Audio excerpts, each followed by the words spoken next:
That right there is some good second crop hay. It's made a little smaller. It's like a 48-inch bale because individually wrapped because we didn't have a lot.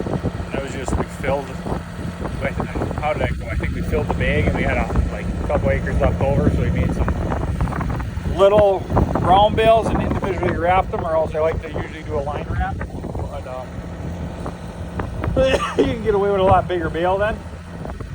So, but yeah, no, we individually wrapped the 48-inch round bale, and that's first crop from last year that was left over that I'm feeding out. So I put a bale of each in the wagon and let them kind of mix it up a little bit.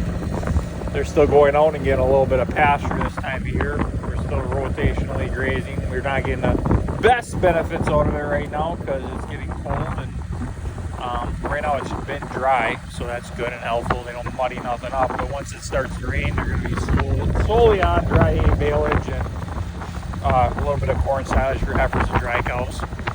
The younger group will get mostly a good baleage, and there's a better third crop dry hay. I hope they're hearing you because it's really windy out. But okay. Anyway, keep talking.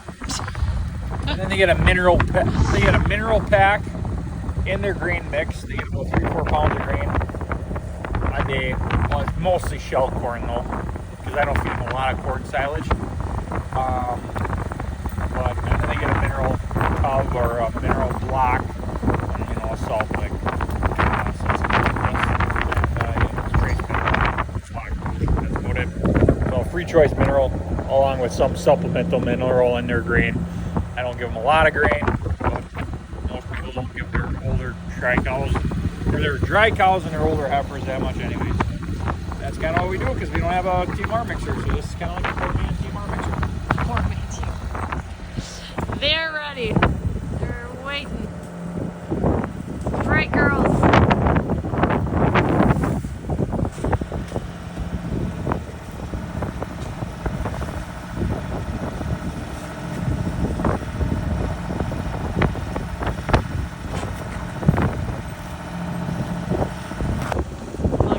Got a line.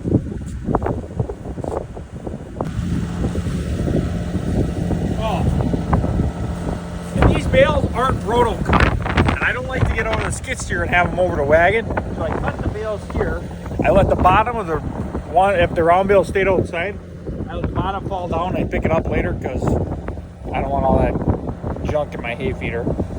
And usually I try to store them outside or inside, but we ran out of room in the shed years ago, and it wasn't the highest quality of hay anyway, so that's pretty much that. And with the grazing, I just don't go through as much hay as I used to. The grazing's nice for the cows. Yeah, I like that, but I didn't, when I started, I didn't realize how little I put through. Rotationally graze for the older heifers and dry cows. It's 15, no, what is it? No, it's like 20 acres? It's just grass. Grass. Alright, here we go. Let's go. You're talking about a poor man's TMR mixer. Look at this gate situation. Well, we're redoing the cow yard right now. And, yeah, it's pretty rough back here. We put them blocks in, and I pulled that post, broke out, so now I got a different post in. I don't know if I'm going to put a post on it, or if I'm going to try to get this new loader tractor that I wanted to widen up the door, so I might hang it from the barn. I don't know, because then I have the gate would be wider. Right now I do this. The jerseys are always the first ones to come up to.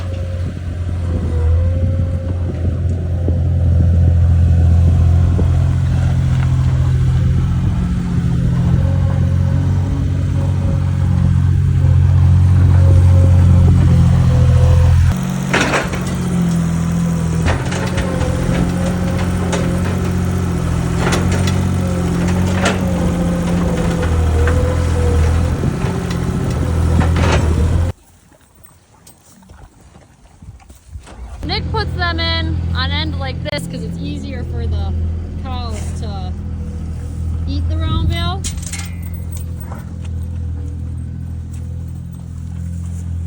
It's on its side like this.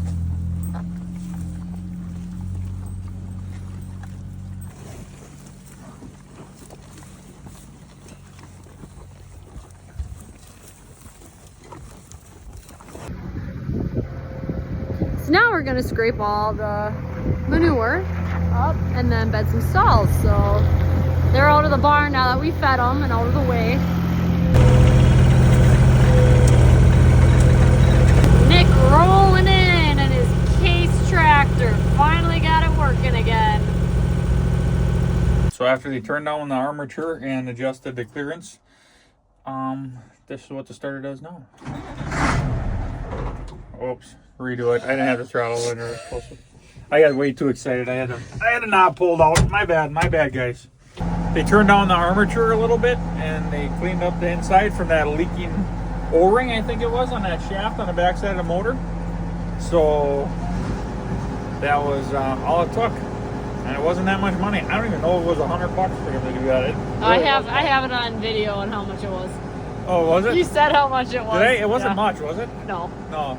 I got this starter brand new 2 years ago. About a month ago, so the tractor wasn't starting again.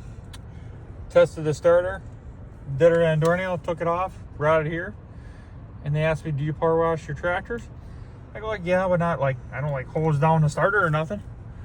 The gasket in the back here was leaking, and it was screwing up with the armature back there, and then it was causing the brushes not to make contact. So I don't even know how much he charged me. Only $125. So let's see if she works. So yeah, that's a reman starter. I only had it in for 2 years because it got wet on the inside.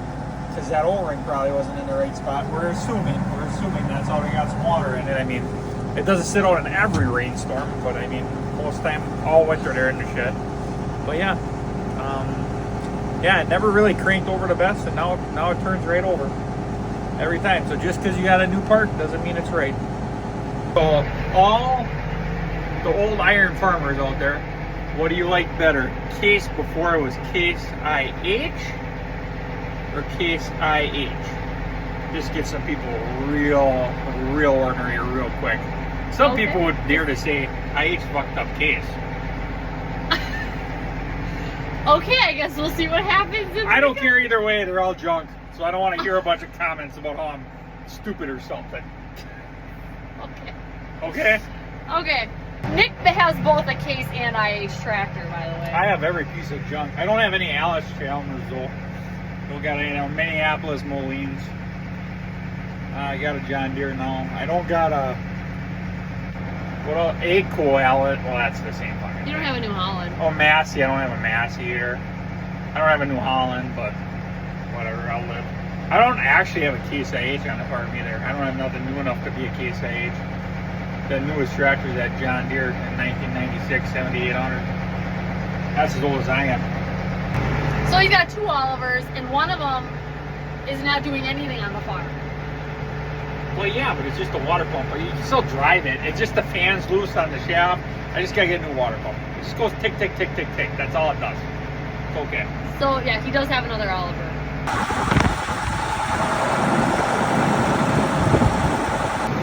So he's unloading the bedding right now.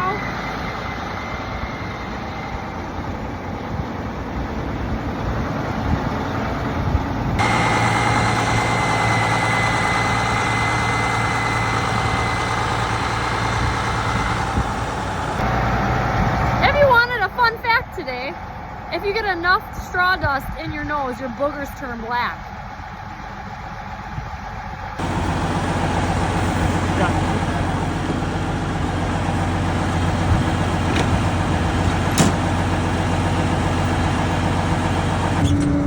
Everyone's gonna be like, why do you have a right, or why do you still have straw in that wagon? Well, this is my spare wagon. So what I like to do is it's a right-handed wagon, and I bag all my feed over here right now because none of the harvesters or silos work.